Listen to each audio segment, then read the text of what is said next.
পাঞ্জাবের খালিস্তান আন্দোলনের নেতা গুরুপদবন্ত সিং পান্নুন ঘোষণা দিয়েছেন, ভারতের যে কোনো সামরিক আগ্রাসনের বিরুদ্ধে পাকিস্তানের পাশে দাঁড়াবে পাঞ্জাবের গোটা শিখ সম্প্রদায়। স্থানীয় সময় শনিবার ওয়াশিংটন থেকে প্রকাশিত এক ভিডিও বার্তায় পান্নুন এই মন্তব্য করেন। সেখানে তিনি হুঁশিয়ারি দিয়ে বলেন, আমরা কখনোই ভারতীয় সেনাবাহিনীকে পাঞ্জাবের ভূমি ব্যবহার করে পাকিস্তানে আক্রমণ করতে দেব না। রোববার প্রকাশিত দ্য এক্সপ্রেস ট্রিবিউনের এক প্রতিবেদনে এ তথ্য জানানো হয়। পান্নুন বলেন, আমরা 2 কোটি শিখ পাকিস্তানের পক্ষে এক প্রাচীরের মতো দাঁড়িয়ে আছি।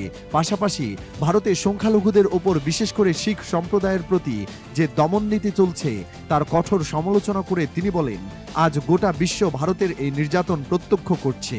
কাশ্মীর ইস্যু ঘিরে চলমান উত্তেজনার প্রসঙ্গ টেনে পান্নুন বলেন, এখন 1965 বা 1971 সাল নয়, এটা 2025। সময় বদলে গেছে। তিনি পাকিস্তানের নামের তাৎপর্য ব্যাখ্যা করে বলেন, পাকিস্তান শব্দের অর্থই পবিত্রতা।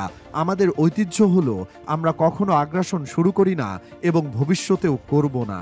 ভারতীয় নেতৃত্বের প্রতি কড়া হুঁশিয়ারি উচ্চারণ করে পান্নুন বলেন, যে আগ্রাসন শুরু হয়েছে সে শেষ পর্যন্ত টেকে না, সেটা ইন্দিরা গান্ধী হোক, নরেন্দ্র মোদী হোক কিংবা অমিত শাহ। তিনি আরও জানান, আমরা মোদী, অজিত দোভাল, অমিত শাহ এবং এস জয়শঙ্করকে আন্তর্জাতিক আইনের আওতায় এনে বিচারের মুখোমুখি করব।